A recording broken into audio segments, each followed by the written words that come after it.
Hello friends. तर माझं नाव वल्लभ बोत्रे आहे. मग जसे की तुम्हाला माहितीच आहे की मी ऑथर आहे, मी इंजिनियर आहे. तर आज आपण या व्हिडिओमध्ये मी तुम्हाला फायनान्शियलचे 7 स्टेप मी तुम्हाला सांगणार आहे. तर आज मी तुम्हाला सेकंड स्टेप सांगणार आहे.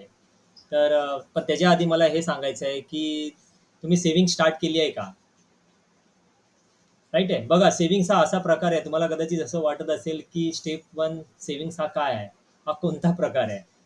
हे तर लहान मुलांना पण माहिती आहे, पण मग मी तुम्हाला एक गोष्ट सांगू शकतो, जर हे लहान मुलांना माहिती आहे, पण हे मोठे माणसं पण सेव्हिंग्स करत नाहीये.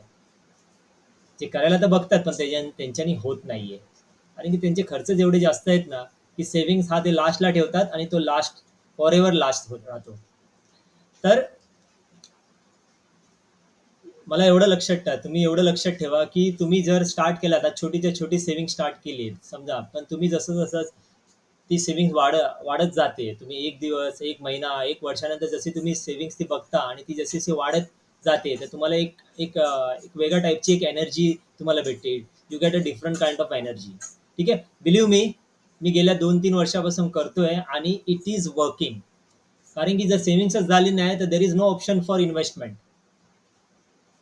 राईट आहे. तर आपण सेकंड स्टेपकडे जाऊया, आणि सेकंड स्टेप फायनान्शियल प्लॅनिंगचा सेकंड स्टेप आहे हा, how to minimize your liability. Liabilities कशी कमी करायची आहे. तर आता लायबिलिटीज हा काय आहे, लायबिलिटीज हे जसे की होम लोन आहे, जसे की कार लोन आहे, पर्सनल लोन आहे. तुम्ही तुमच्या कोणत्या फॅमिली मेंबर, कोणत्या मित्राकडून तुम्ही पैसे बोरो केलेले आहेत. क्रेडिट कार्डचा आउटस्टँडिंग पण हा लायबिलिटीज आहे. राईट आहे. तर तुम्हाला सांगायचं म्हटलं तर लायबिलिटीज आज सगळ्यांकडे आहे.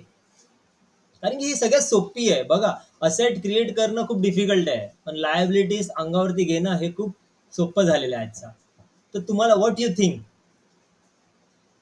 तुमच्याकडे लोन असल्यावर does it is giving you energy, तुम्हाला एनर्जी देतो की तुमच्याकडे 20-25 लाखाचा कर्ज आहे या 5 लाखाचा कर्ज आहे, तुम्हाला एक्साइटमेंट देतो का लोन घेण्याचा? तुम्हाला हॅपीनेस देतो का लोन?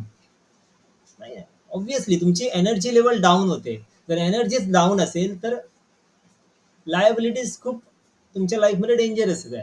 तर तुम्ही जितकं मिनिमाइज करायला बघाल ना, त्याला कसं कसं तुम्ही मिनिमाइज करू शकता हे मी तुम्हाला सांगेनच. तर तुम्हाला सांगायचं आहे, जेव्हा तुमच्याकडे सेव्हिंग्स नसते, तुमच्याकडे पैसा नसतो आणि तुम्हाला एखादी इमर्जन्सी येते, बरोबर, तुम्ही सर्वात पहिलं काय करता? तुमच्या सर्वात पहिलं डोक्यात हे येणार की मी मी पैसे आयदर मी लोन, कुठून तरी लोन काढून घेईन, नाही तर कुणाकडून तरी पैसे उधारी घेईन. बरोबर. हे का झालं? कारण की तुमच्याकडे सेव्हिंग्सच नाहीये, तुमच्याकडे सेव्हिंग हॅबिट्सच नाहीये. तर ही खूप इम्पॉर्टंट आहे. तुम्हाला वाटत असेल की ही लायबिलिटीज सेकंड स्टेप, लायबिलिटीज, जेव्हा तुमची लायबिलिटीज कमी होते तेव्हा तुम्ही वेल्थ क्रिएट करता. आणि लायबिलिटीज हा ट्रॅप आहे, हा खूप एक मोठा ट्रॅप आहे, जिथे तुम्ही एकदा घुसलात, एक मोठा खड्डा आहे, तुम्ही एकदा घुसलात की तुम्ही कधी बाहेर नाही निघत. आता मी तुम्हाला सांगेन की कसं, how to reduce your liabilities. तुम्ही लायबिलिटीज कशी कमी करू शकता. जसे की पहिला नंबर वन, की तुम्ही तुमची पहिली लायबिलिटीज कॅल्क्युलेट करा. Calculate your liabilities, all liabilities, जसे की होम लोन, सगळे तुम्ही एकत्र करा आणि बघा की कोणता लोन आहे, किती लोन आहेत, आणि कोणता सगळ्यात मोठा लोन आहे, सगळ्यात मोठा कोणता लोन आहे ज्याला मी जास्त इंटरेस्ट पे करतोय. राईट आहे. नंबर वन, जो जास्त तुम्ही इंटरेस्ट पे करताय त्याला पहिला क्लोज करायला बघा.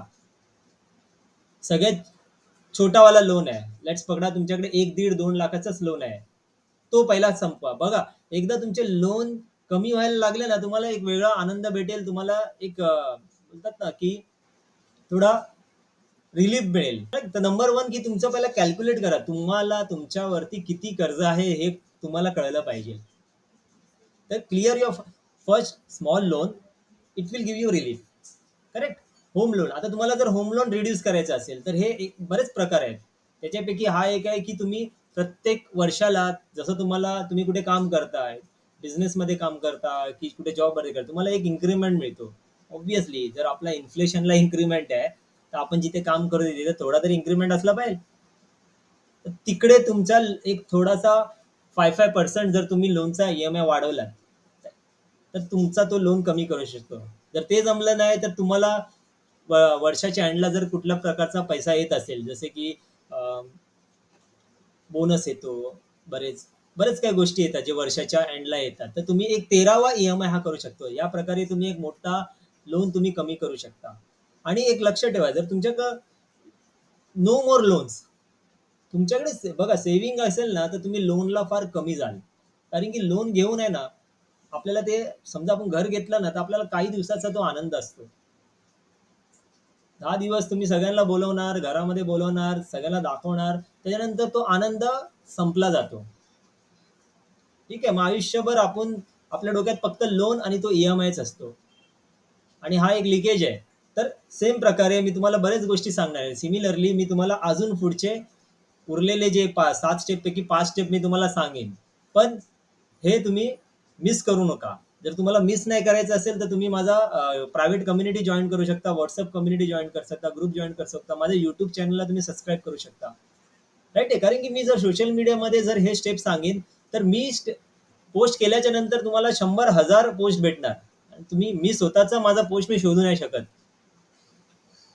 करेक्ट आहे. तर तुम्ही प्रायव्हेट कम्युनिटी जॉईन करा. जर तुम्ही जर एक्सायटेड असाल की माझं फायनान्शियली चांगला प्लॅन होऊ दे, माझं वेल्थ ग्रोथ चांगला होईल, तर तुम्ही नक्कीच सबस्क्राईब करा, माझे ग्रुप जॉईन करा. राईट आहे, मी माझे लिंक्स जॉईन करेन. तर मी सांगितलंय का जॉईन करा, कारण की तुम्ही कदाचित व्हिडिओ मिस कराल. There are more chances. ठीक आहे. माझं नाव वल्लभ बोत्रे आहे. मी ऑथर आहे, मी इंजिनियर आहे. तसेच मी लोकांचे 4 भागामध्ये मी हेल्प करतो. जसे की फायनान्शियल प्लॅनिंग, जसा हा व्हिडिओ फायनान्शियल प्लॅनिंग वरतीच आहे. मी ह्युमन एम्पॉवरमेंट मध्ये पण करतोय. त्याच्यावरती माझी बुकही आहे, awakening the boss within housewife. त्याच्यामध्ये कशी एक सगळ्यात हाऊसवाईफ कसा तिचा बिझनेस सेटअप करू शकतो, कोणते प्रिन्सिपल आहेत, कसा माइंडसेट असला पाहिजे, तर त्या बुकमध्ये मी सर्व शेअर केलेलं आहे. आणि ही बुक 2 व्हर्जनमध्ये अवेलेबल आहे अमेझॉनवरती, मराठीमध्ये पण आहे आणि इंग्लिशमध्ये पण आहे. तसंच मी रिलेशनशिप काउन्सिलिंग पण करतो. आज लोक लग्न जेव्हा असतो तेव्हा आपण व्हिडिओ शूटिंग वगैरे की प्री वेडिंग शूटिंग हा करण्याचा खूप फॅड वगैरे आलेला आहे. तर लोकांना जेव्हा तुम्ही एखाद्या एक पार्टनर चूज करता, तर तुम्हाला पहिला रिलेशनशिप काउन्सिलिंग खूप गरजेची आहे. तुम्हाला त्या पार्टनरला कसं तुम्ही, कारण की तुम्ही एक खूप वर्षाचा एक बॉन्ड असतो आपल्याला, बरोबर. रिलेशनशिप असा आहे की तो सगळ्यात लॉंगेस्ट बॉन्ड असतो. 50, 60, 70 वर्षे लोक जगतात एका रिलेशन बरोबर, बरोबर. तर तसंच तो खूप गरजेचा आहे. ठीक आहे.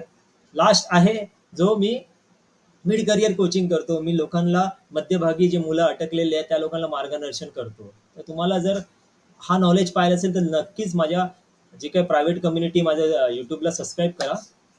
ठीक आहे. तर थँक्यू, धन्यवाद. माझा व्हिडिओ पाहिल्यानंतर ऑल द बेस्ट.